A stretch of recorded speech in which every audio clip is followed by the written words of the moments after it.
he said the same thing all the time. He says, Mark, whatever you do, don't get married and don't have kids. Wow. Oh my God.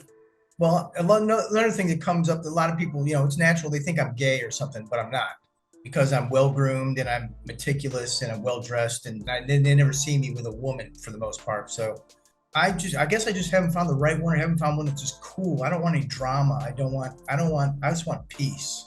Then I was 5 years at that law firm, but then I didn't really enjoy working in an office in like a cubicle type environment anymore. And I wanted to stay in Thailand. And I figured that, well, I'll try and start my own business. So that's when I started my first restaurant. What's the story, everybody? Hope you're doing well. Pete here from Thairish Times. Today, I'm interviewing an American. His name is Mark. He's lived in Thailand for 29 years. He's going to tell us his life story today. He says he lives a minimalist lifestyle. He's focused on contentment, peace. He doesn't want any drama in his life. He's been single for 20 out of the 29 years. He'll talk about that in the video. He's also going to talk about his working career in Thailand. He's done some interesting jobs. He's owned his own business as well in a place called Nichida Thani, which is a gated community in Nonthaburi, the province over from Bangkok, which is pretty much Nonthaburi is pretty much like a suburb of Bangkok. And this gated community that he had his business in is it's a very kind of wealthy place. There's a lot of American, a lot of European expats live there, a lot of embassy staff, a lot of wealthy Thais. So he's going to talk about that business there. It was quite interesting. I hope you enjoyed the video, folks. We've got a lot to cover as well. Mark is a character, and I do like getting characters on the channel. If you're a character, or if you do know other characters, get me on Thairish Times at gmail.com. Let's have a chat, and we can get you on the channel here. Cheers. Let's get straight into the video. So 29 years in Thailand, Mark. I mean, that's a long time. What is it that you like about Thailand? Pretty peaceful living in a Buddhist country, and I think it's very safe here. That's a big one, the safety factor. I do like the overall vibe of the people. I think the Thais are good people. I do like the food. I love spicy food, and I think Thai food is one of the best cuisines in the world. Plus, right now is like the best time to experience any kind of other food in Thailand. When I opened up Barbecue Sandwich King back in 2007, the amount of Western food was quite rare or quite low. But now there's so many other people who have opened up other different kinds of restaurants and services and whatever. It's the best it's ever been. Um, I like the overall lifestyle, and the cost of living is still affordable. Basically, it has gotten a lot more expensive, but it's still affordable. I like the islands. I like the beaches. I like the mountains. I like the golf courses. I used to be a serious golfer for, I don't know, maybe 10 years. Can't remember. And I used to play a lot of golf in Thailand. Bangkok is a very famous city. It's interesting, and I refer to it as being charmingly chaotic. Yeah, And that's a good description. so, I mean, I understand why some people hate it, but I've been around big cities my whole life: Chicago, St. Louis, Dallas, Austin, Seattle, and Bangkok. I don't mind big cities. And I like the blend of the traditional with the modern. I think that's interesting. And overall, Southeast Asia is an interesting part of the world, and I think there are opportunities here, and it's a good place for to travel as a hub. I noticed when I asked you, like, what do you like about Thailand? A lot of people would say, they put Thai women into that answer. You mentioned there off camera that you're still single. Is there a Mhm. reason why you're single? Yeah. Uh, there's different reasons. Um, One goes back to my childhood, and I don't mind sharing this. Even though my mom and dad they had a pretty decent marriage, and there wasn't any alcoholism, there wasn't any um, abuse, physical abuse, verbal abuse, or anything like that. But occasionally they would have some flare ups, right? Some arguments. And I don't remember how many times it happened. It didn't happen like 6, 7, 8, 9, 12 times or anything, but I would be at home and my mom and dad would end up getting in an argument about something, and it would quell down. There was never any cuss words, or my dad didn't throw anything around and no one got hit. It was just, a heated argument, right? And he would, after after the argument, he would come to me and he would say the same thing every time. He would put his hand out with like a his his index finger pointed and his thumb cocked up, and his other three fingers like Like a in his gun. palm of his hand, like a gun, like yeah, like that exactly. And he'd shake it at me, and he said the same thing all the time. He says, "Mark, whatever you do, don't get married and don't have kids." Wow. Oh my God. And I don't have any kids, and I'm not married, and I'm never. I'm pretty sure I'm never going to be married, and I'm not going to have any kids. So there's that factor, which I think is the subliminal or underlying psychological factor. Okay, and another one is when I moved to Thailand. It was the first time in my life I had ever lived alone. The last time when I left Seattle, I was in a big house with five people, and it was crazy, and I didn't like it. And when I moved here by myself, I just noticed how peaceful it was. And I'm a neat freak. I have like OCD that I got from my dad who was in the army. And I just like everything being orderly and clean. And I like peaceful environment, no noise. And after 29 years of living by yourself, it's not like I want to move in with anybody. And then I don't have any animals. I'm allergic to animal dander. I would like to have a dog or something, but I can't. And it wouldn't suit my lifestyle anyway. But so yeah, I that's one of my I like living by myself, and I would have to say, well, another thing that comes up, a lot of people, it's natural they think I'm gay or something, but I'm not because I'm well groomed and I'm meticulous and I'm well dressed and blah blah blah. So they never see me with a woman for the most part. So, uh, but I'm not gay. But I have had lots of experiences with women over the years, and I probably could have gotten married a long time ago, and I just didn't.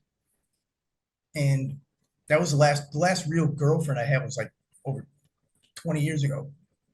And Wow. anyway, I do like the women. I find them to be very sweet, very feminine, very soft, very attractive, and I do enjoy it. But the I guess I just haven't found the right one. I haven't found one that's just cool. I don't want any drama. I just want peace. And I I get that would, from you. I gotta get that you are content with being alone. Like yeah, you're happy, you enjoy your own space, your own company. I, I'm alone, but I'm not lonely. Yeah, I can feel that from you. Yeah. So you're happy So then. You're happy. You could continue on like this and not have a partner. You don't need one. yeah, I don't need one, but I mean, I'm not totally closed off to the possibility of meeting somebody someday, whether, by pure chance where like, I don't know, like I'm, I don't know, I'm in a deli and I'm like in my own little looking at olives or cold cuts or something, and I point to something, and all of a sudden some other finger reaches in and points to the same place. We look up and lock eyes, and then like, wow, boom, It's But like something out of a movie. sorry, That's like something out something of out a of a movie. movie. Yeah, yeah, it does. Yeah. But I don't I like older women, honestly. I wouldn't. I'm 58, but I would never date anybody who's in their 20s or even maybe 30s. It have to be their 40s or something like that. I like because that's when you get somebody who's has enough experience. They tend to it could be possibly more down to earth and have their act together and whatever. And so another thing is that uh, you know honestly, there are a lot of attractive women in Bangkok. Okay, and then you're constantly like, wow, you can't make a decision. It's like what is it called, paradox of choice. Yeah, yeah, I know what you mean. It's like going into a grocery store in America looking and trying to figure out what kind of cereal you want or whatever. There's like 100 different brands. And you're just like, I can't fit. I'm leaving. I'm out of here. Yeah, you have too many choices, and then a lot of people make that mistake, and then they ended up passing up the love of their life because they think they can get something better, and then they look back and say, "Oh my God, she was perfect. What have I done?" Hey, you know, you can't, I don't think you can have everything in life. I really don't. And things happen, things don't happen. You know, the chaos of life that's happening 24/7, 365 works in your favor, works against you. I mean, It's up and there, down, isn't it? Life, you're riding a wave. You're on top of the wave, then something happens, you comes down, but it's up and down. yeah, it is. I take it day by day, and all kinds of stuff could happen. I try to, I'm always trying to simplify my life without going nuts. I mean, I don't want to end up shaving my head and wearing a white robe and like sleeping on a tatami mat and just eating like fish sauce, sticky rice, and bananas, or you know, I just Plenty like of the those people quality on of it. Copenhagen. Yeah, no, That's where you can go. yeah, no, that's not going to happen. Wow, okay. So you started off teaching, but you sent like a really in-depth PDF file of your whole history in Thailand, which Yeah, made my job a lot easier. So you kind of pivoted then from teaching English in a language school to consulting at BKK Jurist Limited. So I'd imagine, is that a law firm? right. Okay, can Yeah, you can you talk about that pivot and that period of your life? okay. From teaching English, then I got a job training staff at a five-star hotel called the Intercontinental Hotel. And after that, I got a job as an editor at a international real estate company called CB Richard Ellis. After that, a job at an international law firm called Baker McKenzie And this is all about English. What were you, was it related to English language or? at Baker McKenzie. Yeah, A little bit, but I was organizing training programs for lawyers. okay. And how were you Uh, able to get these jobs? I mean, were you a good networker? Like, how were you able to, because from teaching in a language school, those are big jumps. I can't remember how I got the job at the hotel.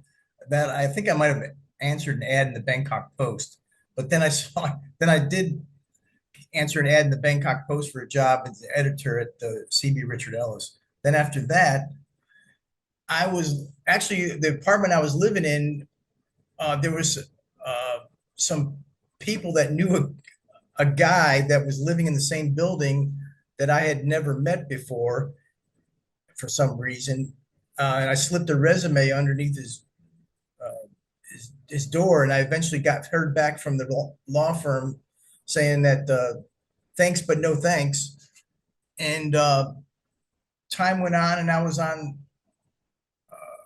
I met another guy, and he told me that he was leaving. Maybe you could take my job there, and I said I don't know, maybe. And I applied again, and I got the job, and then I was 5 years at that law firm, but then I didn't really enjoy working in an office in like a cubicle type environment anymore. Um, and I wanted to stay in Thailand. And I figured that, well, I'll try and start my own business. So that's when I started my first restaurant. BBQ Sandwich King. Correct. Yeah, I started that, and I had that for 3 years before I opened up another concept called the Slider Shack. Well, let's talk about the business model then of those restaurants. I mean, you're obviously catering for the foreigners with the name BBK Sandwich King. Where BBQ was it sandwich. based? Yeah, sorry, BBQ Sandwich King. Where was it based? Well, it's north of Bangkok by about 20, 25 kilometers. Actually, technically, it's in another province called Nonthaburi. And it was outside a very, very popular, famous expatriate community called Nicharatani. Have you ever heard of that? Yeah, I Okay. used to work at a language school quite near there. Okay. So basically, I was playing golf with some guys, and I got grouped with this guy who's a stranger, blah blah. You talk obviously. He said, "What are you doing?" Blah blah. I'm thinking about opening up this restaurant. Oh, really? I'm a teacher at the International School of Bangkok inside Nichidatani. Why don't you come on up? I'll give you a ride, a tour around there." And I said, "Okay." So I did that, and I said, "Yeah, I think this would be a good place to open the business." So that's how I ended up there. Nichiratani is referred to as the expatriate town of Thailand. It's a master plan community with about 2,000 homes, residences, condos, townhouses, and detached homes. And it's centered around the one of the most famous international schools in Thailand called ISB, the International School of Bangkok. It's filled with rich Thais, rich foreign business owners, Fortune 500 expat kind of people, uh, uh, Everybody's rich embassy there. That's all staff. I know. People drive around with golf caddies like out in the streets and Yeah, it's a golf course, yeah. golf cart friendly community. Ex embassy staff, United Nations staff, and a lot of the teachers and the admin staff that live there. Um, anyway, so yeah, it's a pretty big community, but it's very fickle and transient. And how was that business for you? That was a big learning curve. It was bittersweet because I actually didn't. The location wasn't as good as it should have been or could have been. So, but what came out of that was there's a inside Nichiratani, they have like a proper American style baseball field, and they have every year they have this little league baseball program that operates a few months out of the year on weekends.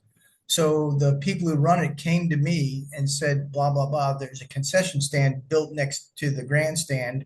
Do you want to take over the catering business there during our season? And I said, yeah. So I created a special menu for that, and it was a Friday, Saturday, Sunday kind of gig for a few months, and it went over quite well, and I did that for 5 years. But after the first season, another shop became available right out the front gate, so I took that shop and I created another concept based on the baseball season menu, and I just blew it up a little bit and made it bigger and better, kind of like put it on steroids and created a slider shack concept. So I had two concepts at the same time. Nichiratani, the whole your customer base there is transient and fickle from January 1st to December 31st. There are many different holidays and school breaks and whatever that either take away or add to your business, and it's just crazy. Um, and That was a really tough place to do any kind of business because you're so dependent on those people, and they come and go every year. Their contracts expire and they leave, and you wait for new people to come in. They get to get to know you, and it's very deceiving. People just look at it and think, "Wow, look at that Mercedes Benz. Look at that Mercedes Benz. Look at that Porsche over there. This place has got a lot of money. We'll open up a business. We'll be rich." No, they're just nuts. How many staff were there working for you? Maybe 6 to 8, something like that. And how was it to manage Thai staff? I mean, here you are, an American, you've got, an American style restaurant serving American food, fast food, I'd imagine. And, did you have to train your staff? Did you have any issues with cultural differences? It was okay. I mean, they're just people. You try and do the best you can and have a lot of empathy. Just don't yell. Don't fly off the handle. They're actually, they're pretty good workers. You had definitely issues, and the worst one is if they steal money from you or whatever. But Have you had that? Have you had anyone put their hand in the yeah, till? yeah. The biggest one was 26,000 baht. Oh well. See, here's why that happened. I had a lawyer that used to work at Baker McKenzie opened up his own law firm with his brother called Bangkok Jurist. And I had him do some legal work for me. And then over the course of time, we established a relationship, and I just started giving him some ideas and what have you. And then he asked me to come and work for him. So I was doing that. I was downtown. And then I had the baseball season on the weekends. And then I had the other shops. And I would leave money in the till knowing that this was coming, the delivery was coming today for, whatever, French fries or whatever. and and eventually I got a message from the suppliers saying that you haven't paid these invoices. There's 26,000 baht. And I go, what? That can't be right. And blah, blah, blah. And then, yeah, she was just pocketing the money. I don't know how they think they're going to get away with it. But anyway, And then what she happened paid. then? Did you fire her, or was there anything? Did you go to the cops? Uh, see, I should have, but I didn't. And that was a mistake. She would, at the time, she was the best employee I had ever had. And personal circumstances change, and then people do things that they shouldn't do. And we worked through it, and she paid it back. But yeah, it was, So you kept her employed then? yeah. How could you trust her after that, man? Well, you can't. Yeah, especially if she's handling money. Yeah. Shortly after, it wasn't too long after that, then yeah, she left. But it's a situation where you're occupied doing something else. You try to work through it and stuff like that. And for me to like get rid of her, and then it screwed things up so bad in other ways. It was just like I'll try and get through this. You But needed her at the time, yeah? yeah, Okay. exactly. That's why. But yeah, she should have been fired. Correct. I mean, your background is interesting. I mean, from, playing in a rock band, then teaching English and then transitioning, but like it seems like English was, consulting and you were giving ideas to lawyers. But then a jump to the food and beverage industry. Did you have a background in that before? Yeah, I worked almost every job you can imagine in the restaurant business in America over a period of 13 years, from the age of about 16 until about, yeah, 29. But Wow. I'd never owned and operated my own business. I So I mean, forgive me if I ask you, but you're like 60 now, yeah? 58. 58. Man, you look young for 58. Thank you. I mean, what's your lifestyle? You're probably not a drinker, are you? Well, I just lately, like in the last year, I've cut out almost all alcohol 100%. Okay. Yeah, man. I was never an alcohol. I mean, I did drink alcohol. When you're in that kind of entertainment business, running a pub or a bar and restaurant or not, whatever, you drink or smoke or whatever. But I never had a problem with it. I always had a brake pedal and whatever. And but you reach at some point, you just can't. Alcohol is not. I've had my fair share, and I don't need it anymore. So are you retired now, or are you working at the moment? Yeah, I'm like semi-retired. Okay, what are you doing now? Helping people out different ways, do a little bit of consulting, and but I still have the desire to do another uh, burger shop, but a very very minuscule minimalist one that I've already kind of like created it. I just don't know if and or when I'll eventually do it, but it's very very small, very very low key, very very minimalist, getting away from bigger menus, and if it I just it's like an ego based thing to see if I'm really right about it now and if this kind of concept would really work. I mean, a lot of people just after 5, 10 years or 15 years, or whatever, they decide they want to try something new, and then they leave the country, and some people run out of money. I mean, you've had businesses, you've clearly never ran out of money if you've lived 29 years in Thailand, You've never been broke. I'm just kind of trying to feel out here what has been kind of the underlying kind of qualities that you have had that have led you to live 29 years in Thailand successfully. Well, first of all, I don't mind the climate because I lived in Texas for 14 years and it gets hotter in Texas than it does here, okay? But not all the time. The summers are brutal in Texas. So the climate doesn't really bother me. And I would much rather be in a hot climate than a cold climate, okay? So yeah, a lot of time one of the reasons why people can't handle it is because of the heat. So again, that does I don't it doesn't bother me. Um, I can handle the food. I like the food. I like spicy food. No problem.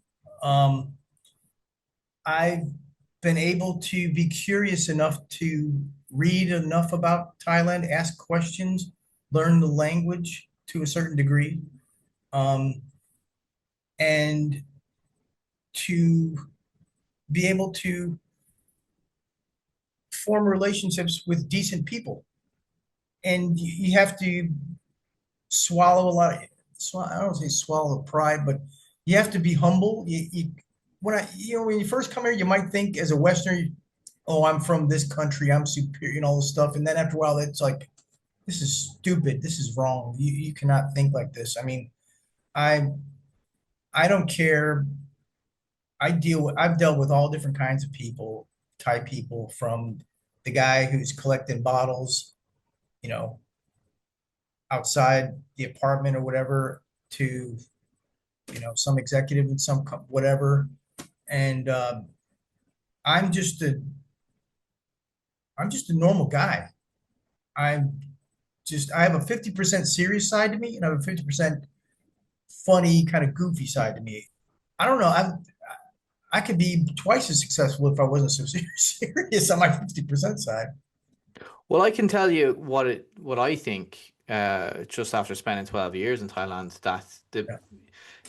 being humble, I think, is a one of the is a quality that you need. I think as Westerners, if we go in and we're too loud, we're too egotistical, it's too much for Thai people. They don't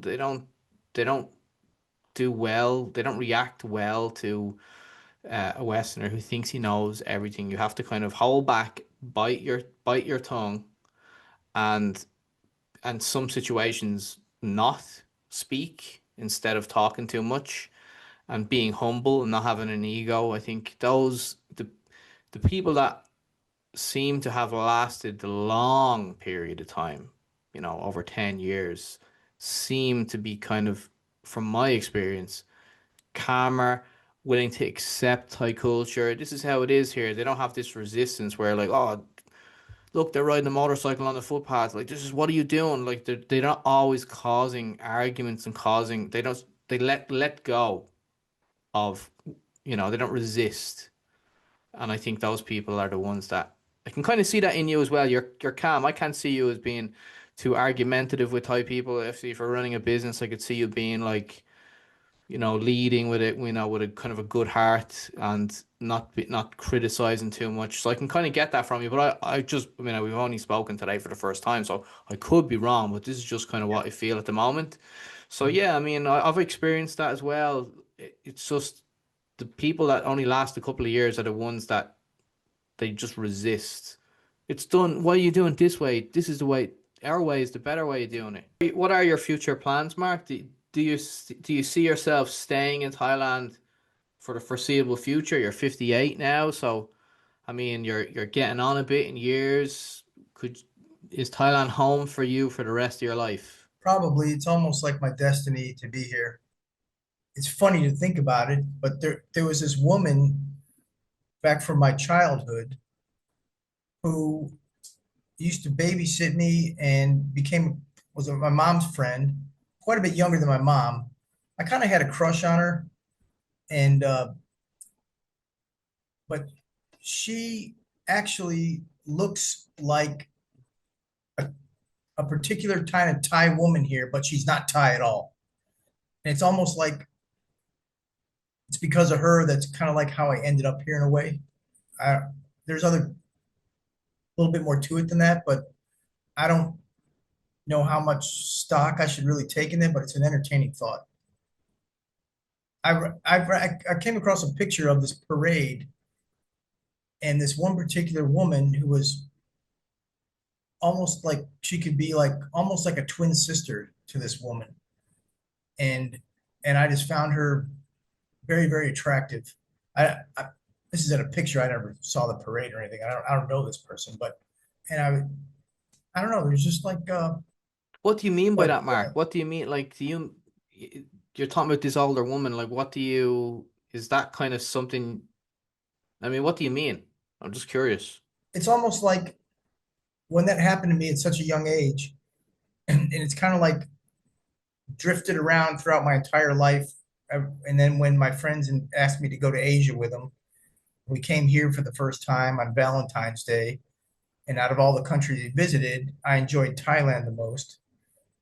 And I guess when I saw some of the Thai women, I think look at it reminded me of this particular woman. Wow. And I Interesting. came and then I went back and then I arrived again on Valentine's Day. And then after seeing that woman in that parade, it's just like, and the thing, the tragic thing about it is this particular woman I'm talking about, she was murdered in her garage a while back. She just went into her garage when I found some guy stealing stuff and he murdered her. But And this anyway, woman used to take care of you when you were a kid, like a nanny. yes, yes. And how old was she when she was murdered? Geez, I don't particularly remember offhand.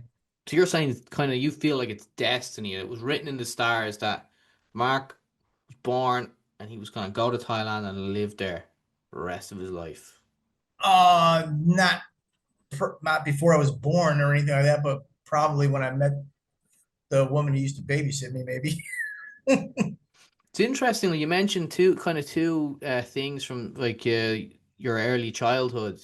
You know, your father with the gun and being like, "Don't get married, don't have kids," and Yeah, then you mentioned the nanny that took care of you and she looks like she's Thai, and then it seems like both of them, you've obviously thought about this before. Like it seems like have they somewhat influenced your life?